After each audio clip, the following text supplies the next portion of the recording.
ఒక యోగి ఆత్మకథ 10వ అధ్యాయం. గురుదేవులు శ్రీ యుక్తేశ్వర్ గారిని కలుసుకోవడం.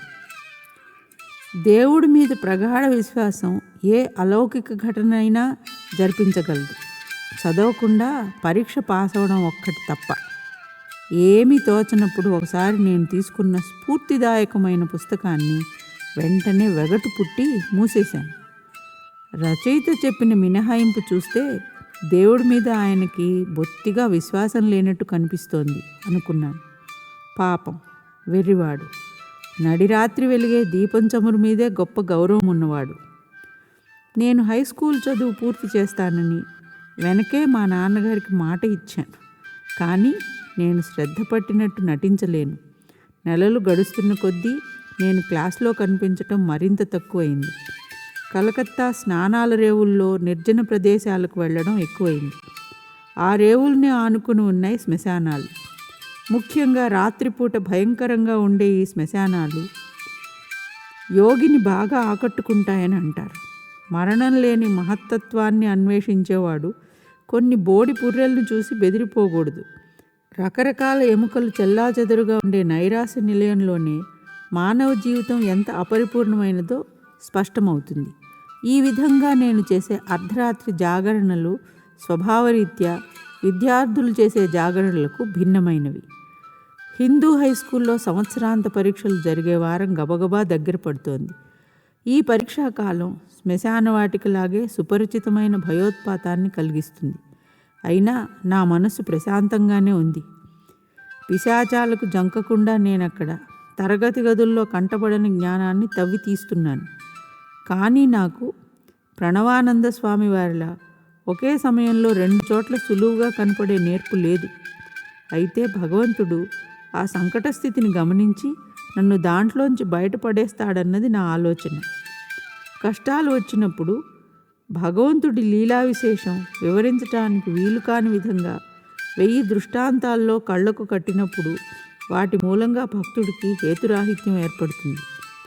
ఓ ముకుందా, ఈ మధ్య బొత్తిగా కనిపించటమే మానేశావు. ఒకనాడు మధ్యాహ్నం నా సహాధ్యాయి ఒకడు నన్ను గడ్పార్ రోడ్లో పలకరించాడు. అరే నంటూ, నేను స్కూల్లో కనిపించకపోవటం నన్ను తప్పకుండా ఇరకాటంలో పెట్టేలా ఉందిరా అంటూ స్నేహపూర్వకంగా చూస్తున్న నంటూ దగ్గర నా బాధ వెళ్ళబెట్టుకున్నాను. నంటూ మంచి తెలివైన విద్యార్థి. వాడు నా మాటకు కులాసాగా నవ్వాడు. నా అవస్థ చూస్తే ఎవరికైనా నవ్వు రాకపోదు. చివరి పరీక్షలకి నువ్వు బొత్తిగా తయారు కాకుండా ఉన్నావు అన్నాడు వాడు. నేను నీకు సహాయం చేయాలనుకుంటున్నాను. ఈ మామూలు మాటలే ఒక దివ్యమైన వాగ్దానాన్ని నా చెవుల్లో వేశాయి. మంచి హుషారుగా మా స్నేహితుడి ఇంటికి వెళ్ళాను. మాస్టర్లు పరీక్షల్లో ఇవ్వవచ్చునని తనకు అనిపించిన రకరకాల ప్రశ్నలకు సమాధానాలు వాడు నాకు స్థూలంగా చెప్పుకొచ్చాడు. ఈ ప్రశ్నలు ఆత్మవిశ్వాసంతో పరీక్షకు వెళ్ళే కుర్రాళ్ళని చాలామందిని పరీక్షల్లో బోల్తా కొట్టిస్తాయి. నా సమాధానాలు గుర్తుంచుకో, దెబ్బ తినకుండా బయటపడతావు నువ్వు. నేను అక్కడి నుంచి బయలుదేరేసరికి రాత్రి చాలా గడిచిపోయింది. అప్పటికప్పుడు పట్టించుకున్న పాండిత్యంతో పిటపిట్లాడిపోతూ రాబోయే గడ్డు రోజుల్లో ఆ పాండిత్యం అలాగే నిలిచి ఉండాలని భక్తితో ప్రార్థన చేశాను. నంటూ నా పరీక్షకున్న అనేక పాఠ్య విషయాలు నాకు బోధించాడు. కానీ ఆ తొందరలో టైం చాలకపోవడం వల్ల నా సంస్కృతం కోర్సు సంగతి మర్చిపోయాడు. ఈ పొరపాటును దేవుడికి భక్తిపూర్వకంగా గుర్తు చేశాను.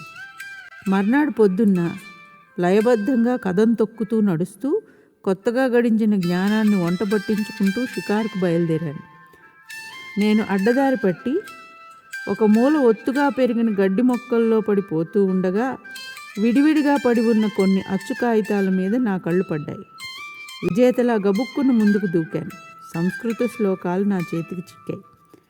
వాటికి విడమరిచి అర్థాలు చెప్పించుకోవడానికి ఒక పండితుడిని వెతికి పట్టుకున్నాను. ఆయన గంభీర స్వరం ఆ ప్రాచీన భాషకున్న అపరిమిత మాధుర్యంతో గాలిని నింపేసింది. అసాధారణమైన ఈ శ్లోకాలు నీ సంస్కృత పరీక్షకు పనికొచ్చే అవకాశం లేదు, ఆ పండితుడు అపనమ్మకంగా అన్నాడు. అయితే ఆ కవిత్వంతో ఏర్పడ్డ పరిచయమే ఆ మర్నాడు జరిగే సంస్కృత పరీక్షలో నేను పాస్ అవ్వడానికి సహాయపడింది. వివేచనాత్మకంగా నంటూ చేసిన సహాయం వల్ల నేను తక్కిన పాఠ్య విషయాల్లో కూడా అత్యవసర మార్కులు తెచ్చుకుని పరీక్ష గట్టెక్కాను. ఇచ్చిన మాట నిలబెట్టుకుని నేను సెకండరీ స్కూల్ కోర్సు పూర్తి చేసినందుకు నాన్నగారు సంతోషించారు. నంటూ ఇంటికి వెళ్ళడం విషయంలోనూ, చెత్తకుప్ప పక్క నుంచి అలవాటు లేని దారిలో నడిచి వెళ్ళడం విషయంలోనూ నాకు ఒక దారి చూపించినందుకు భగవంతుడికి కృతజ్ఞతలు చెప్పుకున్నాను. నన్ను ఆదుకోవడానికి సమయోచితంగా తాను వేసిన పథకాన్ని ఆయన సరదాగా 2 రకాలుగా వ్యక్తం చేశాడు. పరీక్ష హాళ్లల్లో దేవుడి ప్రాముఖ్యాన్ని నిరసించిన రచయిత గారి పుస్తకం వెనక నేను చదవకుండా విడిచిపెట్టేసింది మళ్ళీ నా కంటపడింది. నిశ్శబ్దంగా నాలో నేను చేసుకున్న వ్యాఖ్యానానికి ముసిముసి నవ్వు ఆపుకోలేకపోయాను. పీనుగుల మధ్య కూర్చుని దైవ ప్రార్థన చేయడం హై స్కూలు డిప్లొమా సంపాదించడానికి అడ్డదారి అని కనుక నేను ఈయనకి చెప్పవలసి వస్తే ఈయన గారి మనసులో గందరగోళం ఇంకా పెరిగిపోయేది. నా కొత్త ఘనత కారణంగా ఇప్పుడు ఇంట్లోంచి వెళ్ళిపోవడానికి బాహాటంగానే పథకం వేస్తున్నాను. జితేంద్ర మజుందార్ అనే స్నేహితుడితో కలిసి వెళ్ళి కాశీలో ఉన్న శ్రీ భారత్ ధర్మ మహామండల్ వాళ్ళ ఆశ్రమంలో చేరి ఆధ్యాత్మికమైన శిక్షణ పొందాలని నిశ్చయించుకున్నాను. మా కుటుంబంతో ఎడబాటు వస్తుందన్న ఆలోచనతో ఒకనాడు నేను బెంగపడిపోయాను. అమ్మ పోయిన తర్వాత ఇంట్లో వాళ్ళ మీద, ముఖ్యంగా మా తమ్ముళ్ళు సనందుడి మీద, విష్ణు మీద, మా చివరి చెల్లెలు తాము మీద నా ఆప్యాయత గాఢంగా పెరిగింది. వెంటనే నా ఏకాంత స్థలానికి పరిగెత్తాను. ఒడిదుడుకులతో కూడిన నా ఆధ్యాత్మిక సాధనలోని అనేక దృశ్యాలకు ఆ అటకే ప్రత్యక్ష సాక్షి. 2 గంటల సేపు నా కన్నీరు వరదలై పారిన తర్వాత అన్నిటినీ క్షాళనం చేసే ఒక అజ్ఞాత శక్తి వల్ల నాలో ఒక విలక్షణమైన పరివర్తన వచ్చినట్టు అనిపించింది. అనుబంధాలన్నీ అదృశ్యమైపోయాయి. స్నేహితులందరినీ మించిన స్నేహితుడైన భగవంతుణ్ణి అన్వేషించాలన్న నిర్ణయం బాగా బలపడింది. చివరిసారిగా ఒక్క కోరికతో కోరుతున్నాను. నన్ను, నీ కోసం తప్పించే అన్నదమ్ముల్ని, అక్క చెల్లెల్ని విడిచిపెట్టి వెళ్ళకు.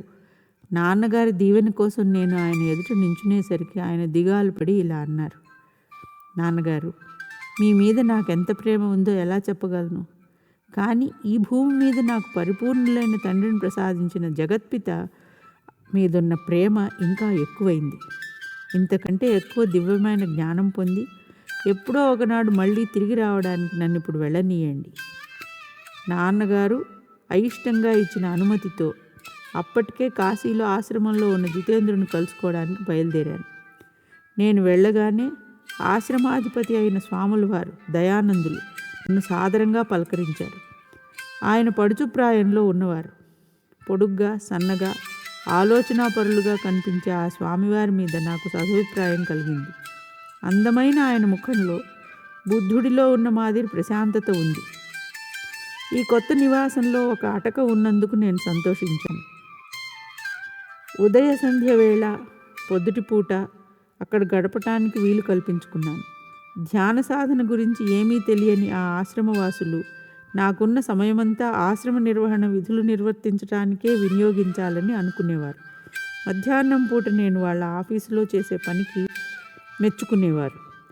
దేవుణ్ణి అంత తొందరగా పట్టుకోవడానికి ప్రయత్నించకు. ఒకనాడు పొద్దున్న నేను అటక మీదకి వెళ్తూ ఉండగా నా వెంట వచ్చిన ఆశ్రమ సహవాసి చేసిన పరిహాసం ఇది. నేను దయానంద గారి దగ్గరికి వెళ్ళాను. గంగానది వైపు ఉన్న తమ చిన్న గదిలో ఏదో పనిలో మునిగి ఉన్నారాయన. స్వామీజీ, ఇక్కడ నేను చేయవలసింది ఏమిటో నాకు తెలియకుండా ఉంది. దేవుడి ప్రత్యక్ష దర్శనం కావాలని ఆకాంక్షిస్తున్నాను. ఆయన లేనిదే సాంగత్యంతో కానీ, ధర్మంతో కానీ, సత్కార్యాలతో కానీ నాకు తృప్తి కలగదు. కాషాయ వస్త్రధారి అయిన ఆ స్వాముల వారు ఆప్యాయంగా నా వెన్ను తట్టారు. ఉత్తుత్తి కోపం నటిస్తూ పక్కనున్న శిష్యుల్ని కొందరిని మందలించారు. ముకుందుణ్ణి ఇబ్బంది పెట్టకండి, మన పద్ధతులు క్రమంగా నేర్చుకుంటాళ్ళండి. నేను మర్యాదగా నా సంశయాన్ని మరుగుపరిచాను. విద్యార్థులు గదిలోంచి వెళ్ళిపోయారు. ఆయన మందలింపుకు వాళ్ళేమీ కుంగిపోయినట్టు కనిపించలేదు. దయానందులు ఆ తర్వాత ఇంకా చెప్పారు నాకు. ముకుంద, మీ నాన్నగారు ప్రతి నెల వరుస తప్పకుండా నీకు డబ్బు పంపిస్తున్నట్టున్నారు. ఆ డబ్బు ఆయనకి తిప్పి పంపేయి. నీకు ఇక్కడ ఏమీ అక్కర్లేదు. ఇంకా నీ క్రమశిక్షణ కోసం 2వ సూచన, అది నీ భోజనం గురించి. నీకు ఆకలి వేస్తున్నప్పుడు కూడా ఆ సంగతి చెప్పకు. నా కంట్లో ఆకలి మిలమిల్లాడిందేమో నాకైతే తెలియదు. నాకు ఆకలిగా ఉందన్న సంగతి మటుకు బాగా తెలుసు. కానీ ఆశ్రమంలో వేళ తప్పకుండా మొదటిసారి భోజనం పెట్టే సమయం మాత్రం మధ్యాహ్నం 12 గంటలు. మా ఇంట్లో అయితే 9 గంటల వేళకి సుష్టుగా పలహారం చేయడం నాకు అలవాటు. ప్రతిరోజు ఈ 3 గంటల వ్యవధి మాత్రం మరింత దుర్భరమవుతోంది. కలకత్తాలో అయితే ఒక్క 10 నిమిషాల ఆలస్యానికి నేను వంటవాడిని తిట్టేసేవాడిని. ఇప్పుడు ఆ రోజులు గతించాయి.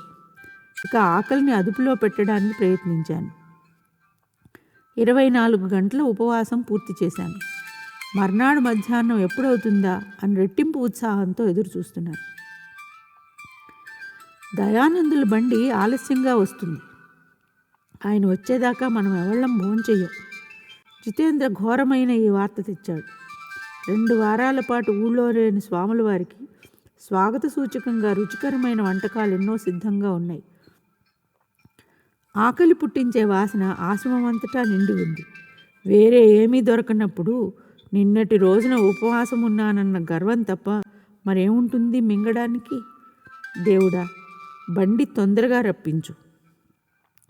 దయానందులు నా నోరు కట్టేయడానికి విధించిన నియమంతో దివ్యప్రదాత అయిన భగవంతుడికి ఏమీ ప్రమేయం లేదని అనుకున్నాను. భగవంతుడి దృష్టి మరో చోట ఉంది. కుంటూ నడుస్తున్న గోడ గడియారం గంటలు గడిపేసింది. మా స్వాముల వారి గుమ్మంలో అడుగుపెట్టే వేళకి చీకటి పడుతోంది. నేను పట్టరాని సంతోషంతో ఆయనకు స్వాగతం చెప్పాను. దయానందులు ముందు స్నానం చేసి ధ్యానం చేసుకుంటారు. ఆ తర్వాతే మనం వడ్డం చేసేది. జితేంద్రుడు అపశకునపు పక్షిలా మళ్ళీ నా దగ్గరికి తయారయ్యాడు. నేను దాదాపు స్పృహ తప్పిపోయే స్థితిలో ఉన్నాను. ఖాళీగా ఉండటం కొత్త అయిన నా చిన్నారి కడుపు ఆవురావురుమంటూ టోకాయిస్తోంది. నేను చూసిన క్షామబాధితుల చిత్రాలు నా ముందు పిశాచాల్లా అల్లాడుతున్నాయి. కాశీలో మరుసటి ఆకలి చావు ఈ క్షణంలోనే ఈ ఆశ్రమంలో సంభవించబోతోంది అనుకున్నాను. ఆ ప్రమాదం 9 గంటల వేళకి తప్పింది. అమృతతుల్యమైన తీయని పిలుపు. ఆ రాత్రి భోజనం నా జీవితంలో కల్లా పరిపూర్ణమైన గడియ మాదిరిగా స్పష్టంగా జ్ఞాపకాల్లో నిలిచిపోయింది. నేను భోజనంలో ఎంతో గాఢంగా మునిగిపోయినప్పటికీ దయానందులు పరధ్యానంగా భోంచేస్తున్నారన్న సంగతి గమనించకపోలేదు. నేను కోరే మాదిరి భౌతిక సుఖాలకు ఆయన అతీతులైనట్టున్నారు. స్వామీజీ, మీకు ఆకలి వేయలేదా? నేను సుష్టుగా భోంచేసినందుకు సంతోషపడుతూ పఠన మందిరంలో ఆయనతో పాటు ఒంటరిగా ఉన్నాను. వేసింది అన్నారు. గత 4 రోజులు తిండి తీర్థం లేకుండా గడిపాను. రైలు ప్రయాణాల్లో నేనెన్నడూ తినను. ఐహిక వాంఛలతో కూడిన ప్రజల నుంచి వెలువడే విభిన్న స్పందనలతో నిండి ఉంటాయి రైళ్లు. మాబోటి సన్యాసులకు విధించిన శాస్త్ర నియమాలను నేను తూచా తప్పకుండా పాటిస్తాను. వ్యవస్థాపరమైన పనికి సంబంధించిన సమస్యలు కొన్ని నా మనసులో ఉన్నాయి. అంచేత ఈ రాత్రి భోజనం మీద మనస్సు పెట్టలేదు. తొందరేముంది, రేపు గుర్తు పెట్టుకుని సరిగా భోంచేస్తాలే అంటూ ఉల్లాసంగా నవ్వారాయన. ఉక్కిరిబిక్కిరి చేస్తున్నట్లుగా నాలో లజ్జ వ్యాపించింది. కానీ గడిచిన రోజంతా నేను అనుభవించిన హింస అంత సులువుగా మర్చిపోలేకపోయాను. నేను మరో ప్రశ్న అడగడానికి పూనుకున్నాను. స్వామీజీ, మీ ఆదేశం నాకు గందరగోళం కలిగిస్తోంది. అన్నం పెట్టమని నేను ఎన్నడూ అడగననుకోండి, నాకెవరూ ఏం పెట్టరనుకోండి, నేను ఆకలితో మాడి చావవలసిందే. అయితే చావు. ఈ భయంకరమైన సలహా గాలిని చీల్చుకుంటూ వినవచ్చింది. చావవలసిందే ఉంటే చావు ముకుందా. దైవబలం వల్లనే కానీ తిండి బలం వల్ల బతుకుతానని ఎన్నడూ నమ్మకు. పుష్టినిచ్చే పదార్థాలన్నీ సృష్టించినవాడు ఆయన. ఆకలి పుట్టించినవాడు ఆయన. తన భక్తుడి పాలనా పోషణ ఆయన తప్పకుండా చూసుకుంటాడు. అన్నం నిన్ను బతికిస్తోందని కానీ, డబ్బు పోషిస్తోందని కానీ, మనుషులు పోషిస్తున్నారని కానీ అనుకోకు. ఆ ప్రభువు నీ ఊపిరి కాస్త దిగలాగేస్తే అవేమన్నా నీకు సాయపడతాయా? అవి కేవలం ఆయన ఉపకరణాలు మాత్రమే. నీ కడుపులో ఆహారం జీర్ణమవుతున్నది ఏదో నీ నేర్పు వలన. నీ విచక్షణా ఖడ్గాన్ని ఉపయోగించి ముకుందా, ఉపకరణ బంధాల్ని ఛేదించి ఏకైక కారణమైన భగవంతుణ్ణి దర్శించు. నిశితమైన ఆయన మాటలు నాలో మూలగా లోతుల్లోకి దూసుకుపోవడం గమనించాను. దైహిక అవసరాలు ఆత్మను పరాజితం చేస్తాయని పాతకాలపు భ్రమ పటాపంచలైంది. పరమాత్మ సర్వసమృద్ధిని అప్పటికప్పుడే ఆకళించుకున్నాను. వారణాసి ఆశ్రమంలో నేర్చుకున్న ఈ గుణపాఠం ఉపయోగాన్ని రుజువు చేసే సందర్భం అనంతయాత్రగా సాగిన నా అనంతర జీవితంలో ఎన్ని అపరిచిత నగరాల్లో వచ్చిందో. కలకత్తా నుంచి వచ్చేటప్పుడు నాతో వచ్చిన ఒకే ఒక విలువైన వస్తువు మా అమ్మ దగ్గర నుంచి నాకు సంక్రమించిన వెండి రక్షరేకు. నా చిన్నప్పుడు మా అమ్మకి ఒక సాధువు ఇచ్చినది. కొన్నేళ్లుగా దాన్ని నేను కాపాడుకుంటూ ఇప్పుడు ఆశ్రమంలో నా గదిలో జాగ్రత్తగా దాచిపెట్టాను. ఒకనాడు పొద్దున నేను రక్షరేకును మళ్ళీ ఒకసారి చూసుకుని ఆనందిద్దామని తాళం వేసిన పెట్టె తెరిచాను. సీలు వేసిన కవర్ను ఎవరూ తాకనైనా లేదు. కానీ రక్షరేకు మాయమైంది. అది పోయినందుకు ఎంతో బాధపడుతూ కవరు చింపి చూసుకుని నేను పొరపాటు పడ్డానికి అవకాశం లేదని రూఢి చేసుకున్నాను. ఆ సాధువు జోస్యం చెప్పిన ప్రకారమే ఆయన శూన్యంలోంచి తెప్పించి ఇచ్చినది తిరిగి శూన్యంలోకే కలిసిపోయింది. దయానందుల అనుయాయులతో నా సంబంధం క్రమంగా చెడిపోతూ వచ్చింది. కావాలని నేను వాళ్ళకు దూరంగా ఉంటున్నందువల్ల నొచ్చుకొని వాళ్ళు నాకు దూరం అయ్యారు. ఏ ఆశయంతో నేను ఇంటిని, ప్రాపంచికమైన ఆశల్ని అన్నింటినీ వదులుకొని దైవధ్యాన నిష్టకు కట్టుబడి ఉన్నానో ఆ ఆశయమే అన్ని వైపుల నుంచి నిస్సారమైన విమర్శకు గురి అవుతూ వచ్చింది. ఆధ్యాత్మికమైన పరివేదనతో మనసు కకావికలై ఒకనాడు తెల్లవారగట్లు నేను అటక మీదకు వెళ్ళి భగవంతుడు నాకొక సమాధానం అనుగ్రహించే వరకు ప్రార్థన చేయాలని నిశ్చయించుకున్నాను.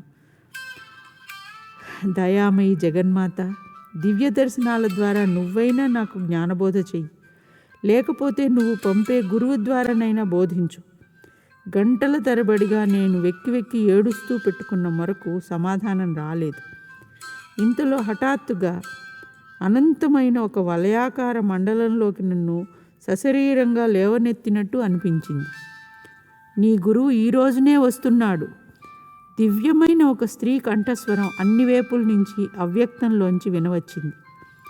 ఇంతలో ఒక నిర్దిష్ట ప్రదేశం నుంచి కేక వినిపించటంతో నా అతీంద్రియానుభూతి పటాపంచలైంది. వంటింట్లోంచి హాబు అనే మారుపేరు గల యువ పురోహితుడు పిలుస్తున్నాడని. ముకుందా, ఇంకా ధ్యానం చాలు, నువ్వు పని మీద వెళ్ళాలి. మరోనాడైతే నేను ఓర్పు పట్టకుండా జవాబు ఇచ్చి ఉండేవాడిని. ఇప్పుడు మాత్రం కన్నీళ్లతో ఉబ్బిన మొహం తుడుచుకుని అణుకువగా అతని మాట మన్నించాను. హాబుతో కలిసి ఎక్కడో దూరంగా బెంగాలీ బస్తీలో ఉన్న బజార్కు బయలుదేరాను. బజార్లో మేము సరుకులు కొనడం పూర్తి అయ్యేసరికి సూర్యుడు ఇంకా నడినెత్తికి రాలేదు. ఇల్లాళ్ళు, గైడ్లు, పురోహితులు, సాదా బట్టలు కట్టుకున్న వితంతువులు, హుందాగా ఉండే బ్రాహ్మలు, ఎక్కడ పడితే అక్కడ కనిపించే ఆంబోతులతోనూ మంచి రద్దీగా ఉన్న వీధిలో ముందుకు చొచ్చుకుంటూ వెళ్ళాం. నేను హాబు అలా సాగిపోతూ ఉండగా అతి సాధారణమైన ఒక సన్నటి సందు వైపు తల తిప్పి చూశాను. ఆ సందు చివర స్వాముల వారి మాదిరిగా కాషాయ వస్త్రాలు ధరించిన క్రీస్తు వంటి మహాపురుషులు ఒకరు నిశ్చలంగా నిలబడి ఉన్నారు. ఆ క్షణంలోనే కాక యుగయుగాలుగా కూడా నాకు తెలిసిన వారిలా కనిపించారు ఆయన. ఒక్క క్షణం నా చూపు ఆబగా ఆయన మీదే నిలిచింది. కానీ ఇంతలోనే మళ్ళీ మనస్సులో ఒక శంక పుట్టింది. దేశాటనం చేసే ఈ సన్యాసిని చూసి ఎవరో నీకు తెలిసిన ఆయన అనుకొని పొరబడుతున్నావు అనుకున్నాను. కలలు కనేవాడా, ముందుకు నడు. 10 నిమిషాలు అయ్యేసరికి నా పాదాలు బాగా తిమ్మిరెక్కేసినట్టు అనిపించింది. కాళ్ళు రాళ్ళైపోయినట్టు అడుగు ముందుకు పడనీయలేదు. ఎంతో శ్రమపడి వెనక్కి తిరిగాను. వెంటనే నా పాదాలు మళ్ళీ మామూలుగా అయిపోయాయి. తర్వాత మళ్ళీ ఇటు తిరిగాను. విచిత్రమైన బరువు నన్ను అణిచేసింది. ఆ సాధువు గారు అయస్కాంత శక్తితో నన్ను దగ్గరికి లాక్కుంటున్నారు. ఇలా అనిపించేసరికి నా దగ్గరున్న పొట్లాలు హాబు చేతుల్లో పెట్టేశాను. అతను నేను వేసే తప్పటడుగులు ఆశ్చర్యంగా గమనిస్తూనే ఉన్నాడు. ఇప్పుడు విరగబడి నవ్వాడు. ఏమైంది నీకు, పిచ్చెక్కిందా? నాలో పొంగి పొర్లే భావావేశం అతనికి ఎదురు దెబ్బ కొట్టనీయకుండా అటకాయించింది. మారు పలకకుండా అక్కడి నుంచి పరిగెత్తాను. పాదాలకు రెక్కలు మొలిచిన వాడి మాదిరిగా అడుగులు గాలిలో తేలిపోతూ ఉండగా ఆ సన్నటి సందు దగ్గరికి చేరాను. నేనున్న వైపే నిలకడగా చూస్తున్న ప్రశాంతమూర్తి చటుక్కున నా కంటపడ్డారు.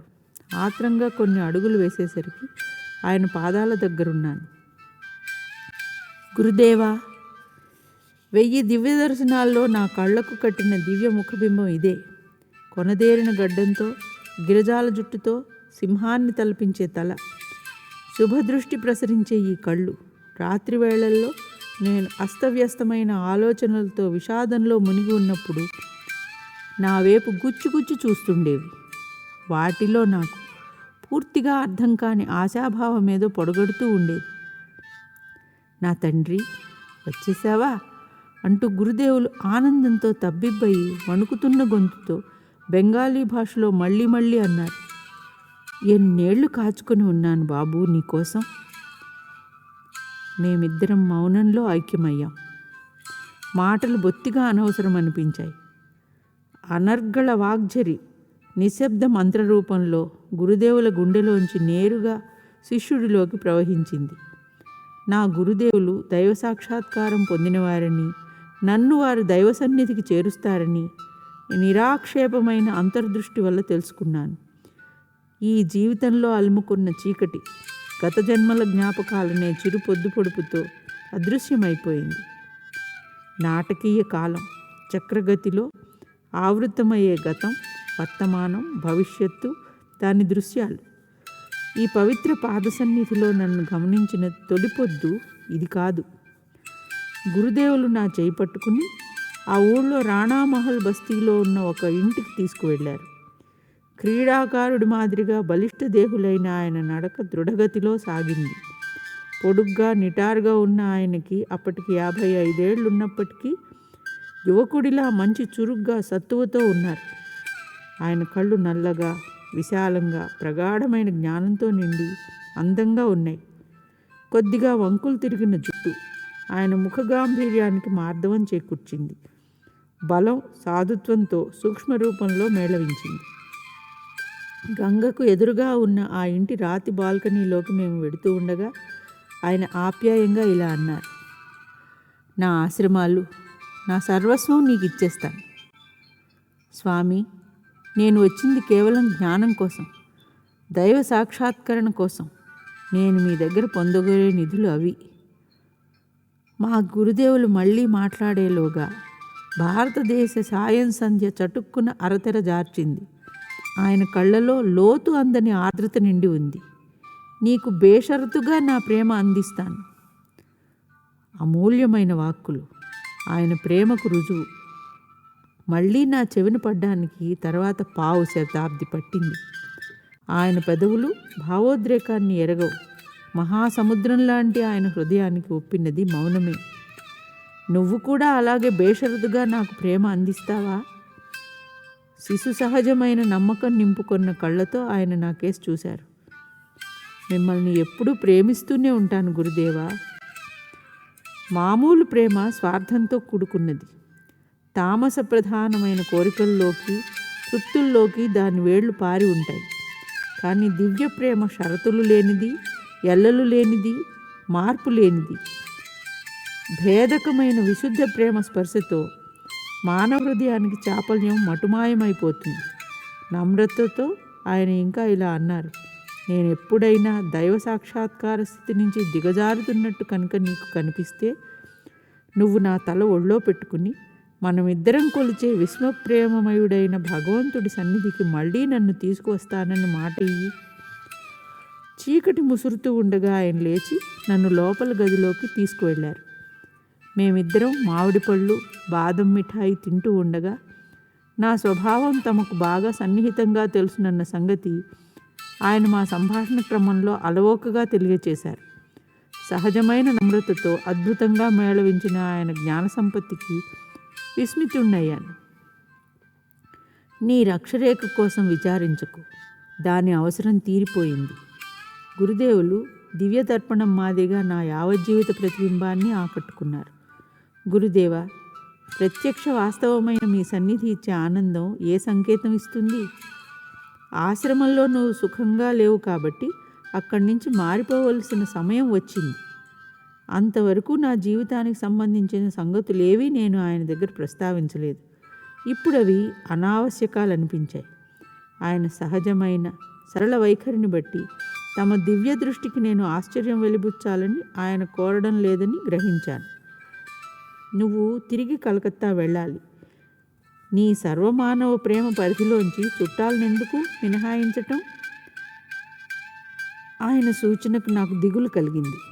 మా వాళ్ళు నన్ను తిరిగి రమ్మంటూ ఉత్తరాల్లో అనేకసార్లు వెల్లడించిన కోరికను నేను మన్నించనప్పటికీ నేను తిరిగి వస్తాననే వాళ్ళు జోస్యం పలుకుతూ వచ్చారు.